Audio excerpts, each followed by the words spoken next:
في فصل مليان توتر في مدرسة جانج تشينج الثانوية رقم 2، السبورة مكتوب عليها إن فاضل يوم واحد بس على امتحان التوحيد. المدرس تشينج فان كان بيدي التعليمات الأخيرة. قال للطلبة اللي هيمتحنوا قسم الآداب يجهزوا أدوات الآي آر، ووجه كلامه بجدية أكتر للي هيمتحنوا قسم الفنون القتالية، وقال لهم يجهزوا عتاد القتال وأسلحتهم. وبعدين حذرهم من خطورة امتحان القبول الجامعي للفنون القتالية، وقال إنه ممكن يبقى مميت. نصح بشدة أي طالب قدرته المستيقظة أقل من المستوى دي إنه ما يدخلش الامتحان ده. من مكانه الطالب شو جينج مينج ابتسم بسخرية، حاسس إن التحذير ده موجه ليه شخصياً، وفكر في نفسه إنه اتنقل لعالم اسمه بلو ستار. العالم ده شبه العالم القديم اللي كان فيه من ناحية التكنولوجيا، بس المختلف إن فيه وحوش شرسة ودموية بتعيش وسط البشر. عشان يواجهوهم، بعض الناس قدروا يوقظوا قوة خارقة. في العالم ده الناس بتقدر تصحى على قدراتها لما يتموا 16 سنة، وبيتم تقييمهم من المستوى F لحد S، بس أغلب الناس بيطلعوا بقدرات من F ل D بس. وهو بيتأمل قوته، شرارة صغيرة من البرق ظهرت في إيده. قال إن قدرته هي كهرباء ضعيفة من المستوى E، واتنهد بخيبة أمل لأنه قوتها مش أكتر من عصاية صاعق عادية. وهو سرحان، زميله الأشقر هوانج تيان خبط على مكتبه وقال له بسخرية: أنت لسه ناوي تدخل امتحان الفنون القتالية؟ يا زبالة الإي، هتفضح المدرسة كلها. وقال له يهدي نفسه ويدخل قسم الآداب أحسن، ووعده إنه لما يتخرج ممكن يشغله موظف صغير عنده في شركته. قبل ما شو يرد، زميلتهم لينج تشينج وقفت وقالت لهوانج يخليه في حاله، بس هو ضحك بسخرية وقال لها إنه هيوريها مين الأفضل في الامتحان. وهو ماشي بص على شو قال له ببرود: هتموت في ساحة الامتحان. بعد ما مشي، لينج تشينج بصت على شو بقلق وقالت له ما ياخدش كلامه في قلبه، وإن قسم الآداب مش اختيار وحش. بس شو ما ردش، قاعد ساكت بملامح صعبة تتقري. بص على استمارة تسجيله في امتحان التوحيد الكبير لمملكة شيا العظمى. الورقة مكتوب فيها إن قدرته من المستوى E، من النوع العنصري الكهرومائي. في مملكة شيا التعليم مقسوم لقسمين: آداب وفنون قتالية. اللي قدراتهم ضعيفة يقدروا يختاروا الآداب ويعيشوا حياة عادية، لكن طريق الفنون القتالية خطر جدا، لأن الطلبة لازم يدخلوا منطقة محددة ويقتلوا وحوش حقيقية لحد الموت علشان ينجحوا. بس اللي يقدر ينجو ممكن يدخل جامعة خاصة بمستخدمي القدرات، وهناك بعد سنين تدريب ممكن يبقى مقاتل قوي جدا حتى لو بدأ من الصفر. شو فاهم ليه أستاذه لينج تشينج قلقانين عليه، عارف إن هم خايفين عليه لو دخل الامتحان، بس هو عارف كمان إن الوحوش دي خطرها دايم ومش ممكن يفضل يهرب للأبد. فكر في الذكرى الأليمة اللي ما قدرش ينساها، هجوم الوحوش اللي خلاه يركع وهو طفل قدام جثث أبوه وأمه. الذكرى دي وجعته بس زودته إصرار، هو مش عايز يكون ضعيف تاني. رفع استمارة التسجيل وقال بعزيمة: هختار امتحان الفنون القتالية.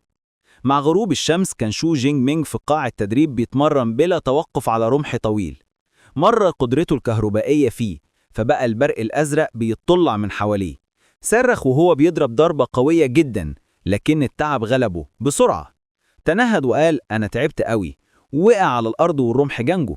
وهو ممدود فكر في تدريبه اللي مخلصش بقاله 2.5 سنين، ومع كل ده لسه مهارته مبتدئة. اشترى تقنية رمح اسمها كسر ريح البرق ب300,000، وبيعتقد إنها خلت قوته أعلى شوية من باقي اللي قدراتهم إيه. بس الفكرة المظلمة رجعت له: نسبة موت الطلبة اللي أقل من مستوى دي في الامتحان بتزيد كل سنة. الكلام ده خلاه مصمم أكتر، لو عايز يدخل جامعة المقاتلين لازم يحارب بكل ما يملك. قام وقرب من جهاز ورفع إيده ناحيته. فجأة شاشة زرقاء هولوجرام ظهرت وقالت: جاري تفعيل النظام. عينيه اتفتحت من الصدمة وهو مش فاهم إيه اللي بيحصل. بعد لحظات النظام خلص تفعيل وسأله: هل ترغب في استلام باقة المبتدئين؟ الشو كان مرمي على الأرض، بس لما فهم الموضوع وشه اتغير. ده ممكن يكون النظام الأسطوري اللي بيجيله كل اللي بينتقلوا بين العوالم. تحولت صدمته لحماس وابتسم ابتسامة عريضة وهو بيسأل نفسه: يا ترى الباقة فيها إيه؟ النظام عرض المحتويات فوراً: قدرة خارقة من المستوى S و200 نقطة قدرة. شو اتجمد من المفاجأة. قدرة من المستوى S دي حاجة نادرة جدا. في دولة كبيرة زي الشياه اللي عنده قدرة زي دي بيتخطف من الجامعات الكبرى وبيتدرب لحد ما يبقى من النخبة. شو مش قادر يصدق حظه. الفرحة خلت الأمل يملأ قلبه. هو دلوقتي فاهم إن حتى لو اتولد كزبالة من مستوى إيه، النظام ده ممكن يغير مصيره تماماً. رفع إيده اللي لسه فيها كهرباء ضعيفة وقال: استلام. على طول ظهرت 3 نوافذ نظام. تم استلام باقة المبتدئين. تم إضافة 200 نقطة قدرة. جاري تحميل القدرة الجديدة من المستوى اس، برق الإله السماوي البنفسجي. الطاقة دخلت جوه قلبه بعنف، والألم كان لا يحتمل. قوة رهيبة انفجرت من جسمه، والبرق البنفسجي اشتعل حواليه لدرجة إن هدومه اتقطعت. شريط التقدم ظهر قدامه وهو بيزيد تدريجيا، والطاقة بتدمر كل حاجة في الغرفة. الانفجار كان قوي جدا لدرجة إنه كسر الشباك. الناس في الشارع تحت لاحظوا اللي بيحصل. واحدة أشارت وقالت: إيه النور ده؟ وطفلها سألها بخوف. شاب بسرعة اتصل وقال: الحقوا، في حريقة عند شقة عيلة شو. وفي التوقيت ده شو كان بيتقلب على الأرض من الألم، والنظام وصل ل50%. السما بره بقت سودة، وفوق العمارة ظهر تنين ضخم متكون من برق أزرق بيبرق. القوة دي جذبت انتباه ناس كتير، منهم راجل في برج عالي وقال: هو في وحش قوي بيهاجم المدينة؟ وفي مكان تاني قائد عسكري أمر الفيلق الثالث بحالة التأهب القصوى. البرق البنفسجي لف في السماء وبعدين نزل على جسم شو زي دوامة طاقة هائلة. شو صرح آخر صرخة والنظام وصل ل100%. الضوء اختفى والألم راح، وظهرت رسالة بسيطة: تم إكمال تحويل القدرة. الطاقة هديت، وشو لسه في قاعة التدريب المدمرة. قفل قبضته وحس بقوة رهيبة بتتحرك في جسمه. البرق الأزرق والبنفسجي كان بيطلع من إيده، وابتسم بالثقة.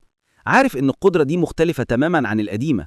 قال في نفسه إن قدرته القديمة كانت زي صاعق عادي، لكن الجديدة دي ممكن تمزق أي حد بضربة واحدة. بص حواليه في الغرفة المهدومة وقال: يمكن عملت دوشة زيادة شوية، بس اتنفس صعداه إنه قدر يتحكم في الطاقة شوية. وبعدين افتكر ال200 نقطة قدرة اللي خدهم، وسأل نفسه: يا ترى دول بيتعمل بيهم إيه؟ النظام رد عليه وقال له إن النقط دي بيكسبها لما يقتل وحوش، ويقدر يستخدمها علشان يزود مستواه ومهاراته.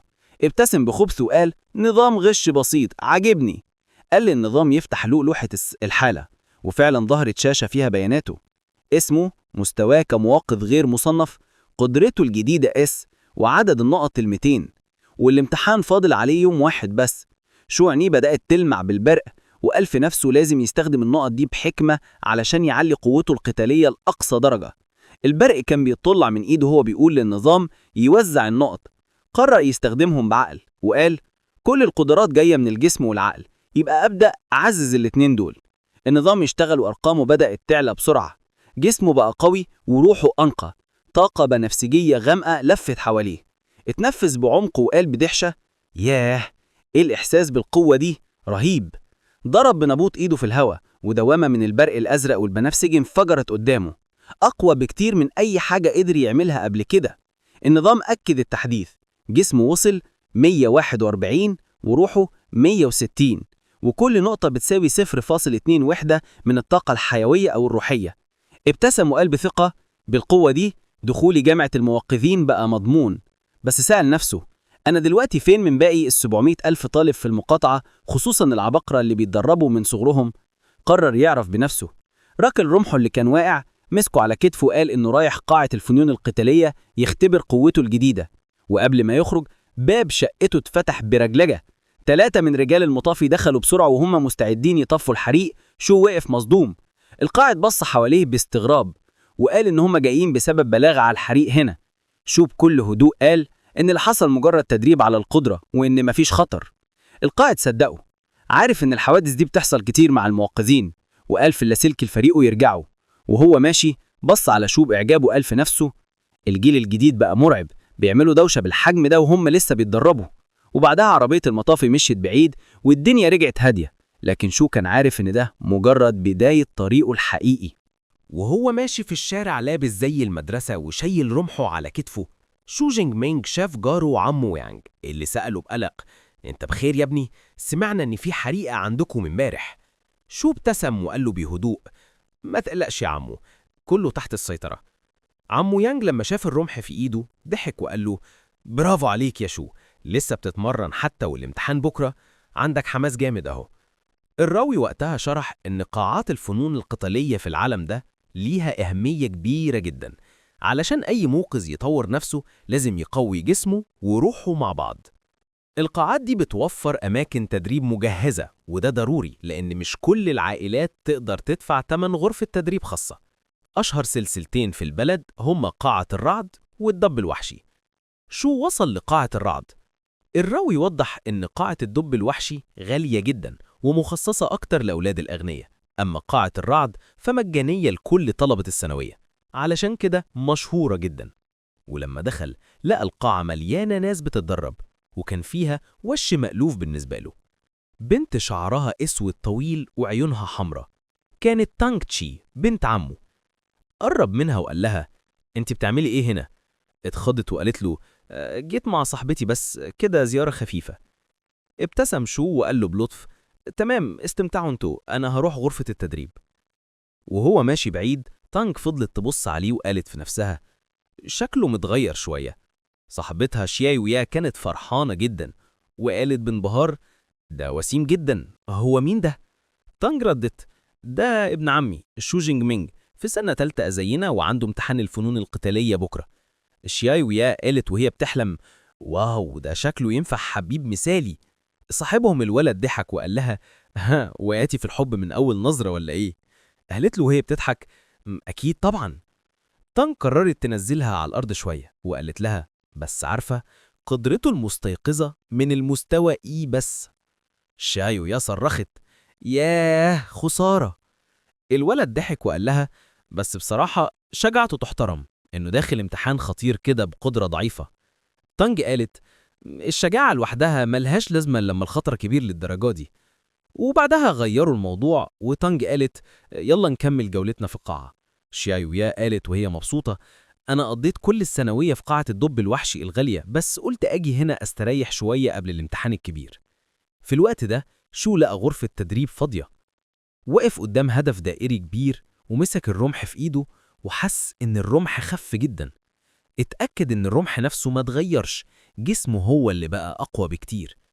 قال في نفسه: الرمح ده بقى قديم عليا، بس الامتحان بكرة، مفيش وقت أجيب واحد جديد. قرر يجرب قوته الجسدية من غير ما يستخدم البرق. أخد نفس عميق، شد عضلاته وضرب الرمح بكل قوته. الرمح دخل في نص الهدف وترك تشققات متفرعة زيه زي بيت العنكبوت. الشاشة اللي فوقيه عرضت رقم 321. الأجهزة دي كانت من معدن ذكي بيرجع شكله تلقائي. شو انصدم، ده قوته الجسدية بقت الضعف اللي كانت عليه. عارف إن أقصى قوة الواحد غير مصنف عادة بتكون حوالي 100 كالوري طاقة قتالية، يعني هو بقى قوي جدا حتى من غير قدرة. اتبسط وقال في نفسه: تمام، دلوقتي نجرب القدرة الجديدة. عينيه لمعت بلون أزرق والبرق البنفسجي بدأ يلف حواليه. نط في الهواء ونزل بالرمح على الهدف، وانفجار كهربي ضخم هز الغرفة.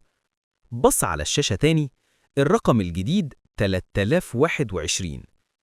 ابتسم بانبهار وقال: ده جنان، المعدل القياسي للمنقذين من الدرجة الأولى 1000 بس، يعني هو اللي لسه غير مصنف عمل ضربة أقوى من منقذ من المستوى المتوسط.